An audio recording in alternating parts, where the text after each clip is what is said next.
The term anesthesia was coined by ancient Greek doctor Pedanius Discordius around 40 CE to 90 CE. In the past, pain management came in many different forms, such as alcohol, opium, cannabis, mandragora, and many others. In 270 AD, Hua Tzu, ancient Chinese surgeon, combined wine and other herbs to create what he called mephisin, also known as cannabis boil powder. It numbed the pain of his patients, allowing for longer surgeries. Though all of these ancient methods work, they were unreliable and unsafe. Much later, in 1540, German botanist and physician Valerius Cordus combined sulfuric acid and alcohol, creating what he called sweet vitriol. It would later be renamed to ether. A renowned chemist known as Paracelsus noted the analgesic effects after experimenting the concoction on chickens. Though he wasn't a surgeon and hadn't thought about its medical applications, instead discarding his discovery. Surgery before the use of anesthesia was miserable. People suffered terribly from their injuries and conditions, but the pain of having it relieved would be 10 times worse. One patient, George Wilson, said, "Suffering so great as I underwent cannot be expressed in words. The particular pangs are now forgotten, but the black whirlwind of emotion, the horror of the great darkness, and the sense of desertion by God and man, bordering close upon despair which swept through my mind and overwhelmed my heart, I can never forget. The abomination of watching your body get cut open, seeing your bones and inner organs was disgusting. Before anesthesia was used in surgery, procedures were incredibly painful and extremely risky. Patients had to be held by several men or tied down to the operating table just so the doctor could perform a short, simple surgery. Surgeons would hit their patients on the heads or get them drunk in an attempt to reduce the patient's pain.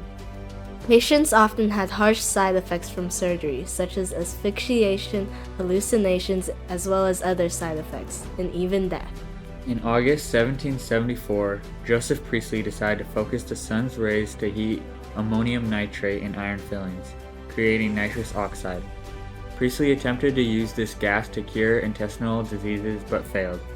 Priestley later died in 1804. He would never have known that his discoveries would spark a revolution in the surgical world. Humphrey Davy later experimented with Priestley's discovery. Davy wrote, "It appears capable of destroying physical pain and could be advantageous during surgery." In 1856, Horace Wells took this discovery and demonstrated it in surgery at the Massachusetts General Hospital. Unfortunately, his demonstration failed after his patient ran out in the middle of the surgery, screaming in pain and fear, unsuccessfully anesthetized. Despite Wells's failed demonstration, nitrous oxide was still used in dentistry. Later that year, William Morton worked on ether anesthesia with lots of help from his mentor, Charles Jackson, a renowned professor at that time. Jackson had always instructed Morton on what to do, as well as supported his progress by vouching for his credibility. This allowed him to get much further than he ever could have on his own.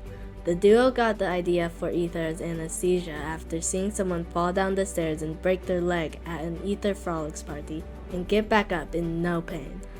About 2 decades after Wells's failure, Morton was invited by J.C. Warren, a well-known surgeon, to demonstrate his discoveries during surgery. On October 16, 1846, or what is known as Ether Day, William Morton successfully had Warren's patient anesthetized throughout the whole surgery, making him the first to successfully use anesthesia. Before the common use of anesthesia, surgery was gruesome and excruciatingly painful. The first anesthetics were originally used as recreational drugs, but later was found to have analgesic properties. It was a huge turning point in the history of surgery. The widespread use of anesthesia transformed surgery from a last resort only used on patients in critical condition into the customary medical practice. Anesthesia was a major turning point in the surgical world, transforming the previously messy and unsafe procedures into the safe and skillful procedures we see today. After anesthesia became mainstream, surgeries were more accessible and patients were at a smaller risk of dying. It would make surgeries easier on the patients as well as the surgeon. The patient would be put to sleep and wake up with no memory of any pain during the surgery.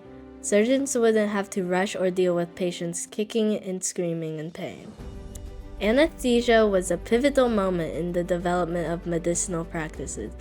Anesthesia started in dentistry, being used by Horace Wells as nitrous oxide. However, after William Morton popularized anesthesia by demonstrating its usage as ethyl ether in 1846, ether anesthesia gained popularity in the surgical world, but ether could damage lung health, posing a danger to anyone who used it. In that same year, James Simpson introduced chloroform after discovering its properties by testing it with some friends, a safer option than ether. It quickly gained popularity, being used around the world because of its effectiveness. Unfortunately, they found chloroform would kill unpredictably. In 1909, in England, more people died from the use of chloroform than murder. The creation of anesthesia soon gave rise to major changes in the surgical world. It led to surgeons being able to perform on the head and chest, advancing surgery further than it ever would have. Chloroform was popularized after John Snow used it to help Queen Elizabeth give birth to her 8th child. Queen Elizabeth went on and on about how good it was to not feel that immense pain whilst giving birth. This caused anesthesia to become more widely accepted. Surgeons and recipients alike praised anesthesia, calling it a blessing after experiencing the analgesic effects. However, others did not approve. Some religious surgeons wanted patients to be awake, fighting for their lives, claiming pain was a gift from God and was not to be changed. Many said anesthesia was a useless and dangerous attempt to avoid the body's natural responses. There were many mixed opinions on anesthesia, but ultimately, as it continued to develop, people opened to the idea of anesthesia becoming accepted into surgery. People got over their religious biases and other fears and came to terms with the facts. Anesthesia would become one of the largest turning points in the surgical world. As anesthesia became more commonplace, the profession of anesthesiologist was born. Unlike surgeons, many anesthesiologists of the time were uncertified. They did not have the training or experience that many surgeons already had. However, they were still allowed to administer anesthesia because if they didn't, almost nobody would be able to receive surgery, backtracking all the amazing progress they had just made. This turned many people away from wanting to get surgery, many deeming it unsafe despite the fact many surgeries were safely completed with untrained anesthesiologists. A modern anesthetic, halothane, was created by C.W. Suckling in 1955. Soon after being approved by the FDA in 1958, it became one of the most used anesthetic agents. It was safer than the previous anesthetic options, reporting 0 deaths in its testing stages, setting the stage for today's anesthetics and showing hope for surgeons and anesthesiologists alike. Today, the modern use of anesthesia is still affecting the medical world. Surgeries are a more common practice and have saved countless lives. The discovery of anesthesia has helped make major changes in the surgical and medical worlds. Anesthesiologists learn how to mix anesthetics perfectly for each individual patient. Today, it takes about 15 whole years of higher education just to become a certified anesthesiologist. Thanks to what we know about anesthesia today, there are many safety evaluations in place before and after the use of anesthesia. The death rate related to anesthesia decreased 90-fold since the first time it was widely used in surgery in the late 1900s to today. All these developments led to surgery being performed more often. Anesthesia was a major turning point in medical history. It evolved the process of messy, last-ditch effort procedures into safe and otherwise routine surgeries.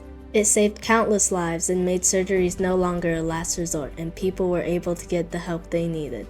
From the ancient discoveries of Poitou to today's advanced surgeries, anesthesia was a major turning point in more ways than one, and molded the medical world into what it is today.